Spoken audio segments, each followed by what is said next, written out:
ভাই ওইটা দিকে দিকে মানে মায়ের শান লেখা বুকের ভিতর রাইখে আপনি বাগানে বসে আছেন, তাই তো? জি। আচ্ছা, আমার দর্শকের জন্য মায়ের শানে গান শোনাইতে পারবেন আমাদেরকে? পারবো ইনশাল্লাহ। তো শুনান তো মন থেকে, দর্শক শুনে যেন খুশি হয়।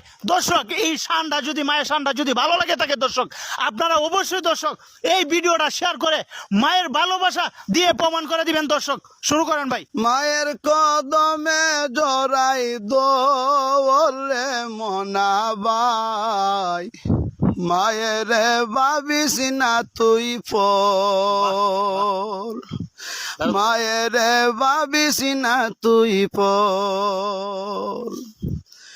অল্প বয়সে কত মা স্বামীকে হারাইয়া সোনার জীবন কাটাই দেয় শিশুর প্রাণ চাইয়া। অল্প বয়সে কত মা স্বামীকে হারাইয়া সোনার জীবন কাটাই দেয় শিশুর প্রাণে চাইয়া। ওই কথা ভাবে মায় অবু ছেলে বুঝে না, দোয়া করে ফিরে আসতে গো রে মনাবাই, মায়ের ভাবিস না তুই পর। মায়ের দুই নয়ন শিশু দিকে সর্বক্ষণ, কোথায় জানি কখন ব্যথা পাই বুকের দন।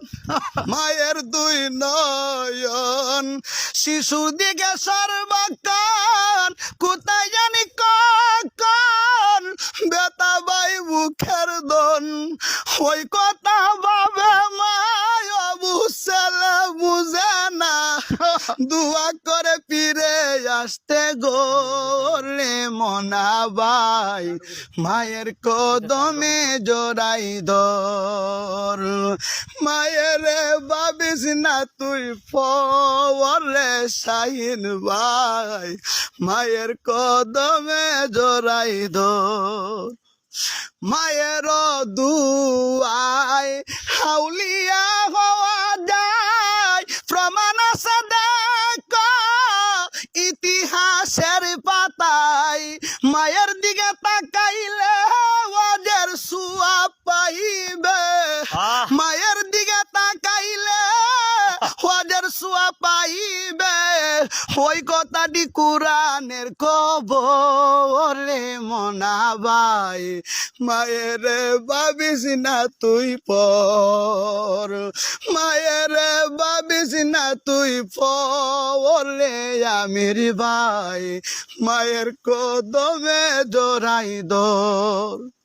সেজদার মালিকার কেউ থাকতো যদি ভুবনে, বলিতেন মোর রাসূল সেজদা করমার শরণে। সেজদার মালিকার কেউ থাকতো যদি ভুবনে, বলিতেন মোর রাসূল সেজদা করমার কদমে। হাফেজ আইয়ুব করলো ভুল, নিল না আমার শরণ দুল। হাফেজ কুরদার করলো ভুল, নিল না আমার শরণ দুল। হঠাৎ একদিন চলে যাই খবর রে মনাবাই, মায়ের ভাবিস না তুই পর, মায়ের কদমে জড়াই দর রে মনাবাই, মায়ের ভাবিস না তুই পর, মায়ের ভাবিস না তুই পর রে মনাবাই, মায়ের কদমে জড়াই দর। অসংখ্য ধন্যবাদ। আসলে এই ভাইয়ের গানটা বা শান গজল, মায়ের শানে শুই না কলিজাটা ঠান্ডা হয়ে গেছে। যদি আপনাদের